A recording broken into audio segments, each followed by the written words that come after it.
I am here because of tears and a box of Kleenex. 3 years ago, a woman is crying in my urology clinic, sobbing. You know, in that way that sounds hopeless. She tells me about her sexless marriage, her lack of desire, and her physical pain. And in the midst of the tears and the Kleenex and the libido, I realize I can't help her. No idea what to do. Sure, as a surgeon, I look at vulvas and penises all day long. But I feel painfully aware of my inadequacies in sexual know-how. So I deep dive into everything I can about sexual health.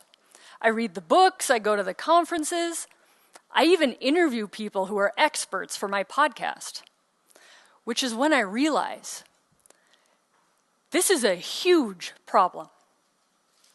Sexual dysfunction is global. In fact, worldwide, the rates of sexual dysfunction, and I'm talking any gender, is as high as 40 to 50%, with the highest rates of distress in the midlife age range. So we'll try to have some fun. We'll do a quick quiz. Give yourself a point if you're completely confident in the bedroom. No cheating, you don't have to share your answers. Give yourself a second point if you've ever talked to your partner about your desires or issues with your sex life. And finally, give yourself a third point if you've ever talked to your doctor about your genitals or problems with your sex life. So give yourself time to add up all those points. Carry the one, like half a point there maybe. If you're a 2 or a 3, you're doing a great job. But most people in our society are a 1 or a 0. Too many people feel broken, alone, and they don't know where to turn. Sex unites us all. But as long as we don't have skills, we feel so broken and alone. And sex is so much more than that rudimentary disease and pregnancy prevention plan we were given, if we were lucky, around puberty. Because of the lack of knowledge that adults have around sexual basics, we feel immense pain. But is it our fault? No. Think about it. How much sex ed did you guys actually get? And for the doctors out there, did you get much more in medical school? We need a new way to approach sex education. Something that starts with stopping all the shame and the shoulds. And knowledge is that way. Adult sex education will unbreak the world. So, welcome to Adult Sex Education 101. Class, we're in session. And all we really need is one buzzword so we can be buzzword compliant. And it's a word that all the sexperts use to discuss human sexuality: biopsychosocial. Bio's biology, what's going on in our body. Psychology, what's going on in our mind. And social is sociology, what's happening in the world. Our human sexuality exists within these 3 containers. So class, lesson 1 in biopsychosocial, biology. If we can't talk about our bodies, we can't talk about sex. And most of us have no idea what we're doing with these meat suits that we were given to walk the earth. Only 17 states are required by law for sex ed to be medically accurate, according to the Guttmacher Institute. And oftentimes, we think our partners know more about our bodies than we do, so we keep quiet in the bedroom. They don't. We need anatomy facts. For example, the clitoris is the one organ in any body who has the sole job of providing pleasure. Not many people know about it, not even the doctors. So we think the vagina is what matters, when actually only 30% of women will experience orgasm with vaginal penetration. Because the vagina is close, but it's not the organ of pleasure. When we can't talk about the clitoris, let alone even know where it is. It becomes erased from being relevant to our sexuality. And all genders should have equal opportunity for pleasure. Another big body taboo is what happens when the penis doesn't cooperate.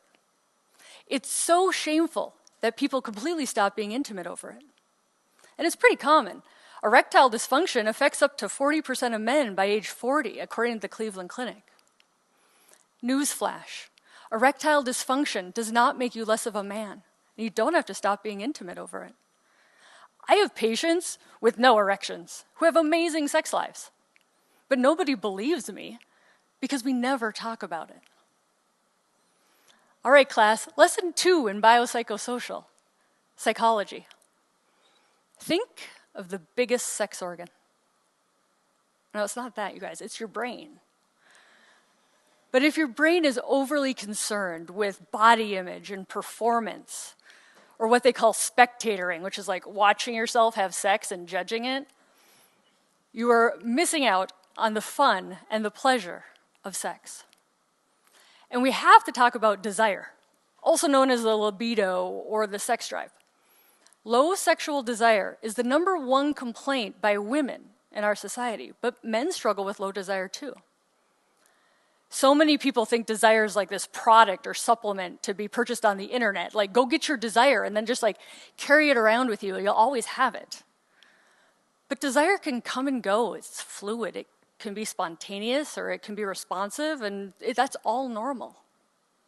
So many things affect our desire for sex, like our health and our hormones, our relationships, and bad sex in general. All this to say, desire is complex, but often we blame the low desire person and we think they're the problem in the relationship. Let me tell you how dopamine, which is the desire neurotransmitter, works in the brain. Oftentimes, you have to have sex worth desiring in order to produce the desire. Are you having sex worth desiring? Tip from the pros, go work on having the sex worth desiring. And don't worry so much about the desire. It's not actually an essential ingredient. And desire mismatch between two people is so stressful for couples until they realize it's just like anything else that's like different between two people. My husband loves eating pizza more for dinner, and I like visiting my family more. Just 2 things to be discussed and navigated. The sexperts think of desire mismatch as a couple's problem, not the low desire person's problem. So what to do? Realize you and your partner are 2 different people. You have different appetites and different things turn you on. The next time your partner might not want to have sex with you, get curious and solution-oriented instead of upset or defensive. All right, class, you guys are doing great. One more lesson, lesson number 3 in biopsychosocial, sociology. Our sexuality exists within a socio-cultural context, and the taboos around sex perpetuate themselves throughout our society.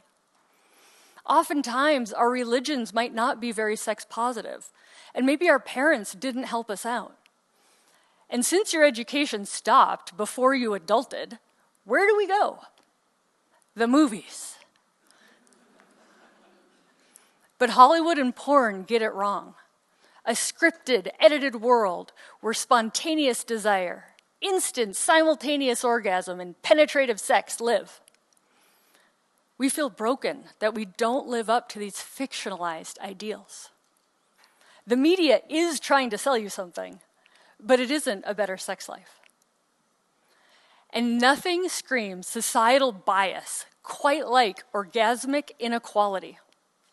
Heterosexual men have the highest rate of orgasm between any partnered sexual activity. Shockingly, they're paired with the people having the least amount of orgasms, the heterosexual female. Studies by Herbenick and Garcia show she clocks in around 60% of the time, and way worse with hookup sex. Adult sex ed teaches us not to blame the heterosexual female. She's not broken. In fact, when self-pleasuring, she achieves orgasm as much and as fast as any penis owner. Men, we have an orgasm gap because our society prioritizes male orgasm more and we neglect the clitoris. We beg you to help us close this gap. It could be fun. And one last way that our society's current obsession with video is wrecking our sex lives. And I'm not just talking about porn. Literally everything we watch or we scroll is a show.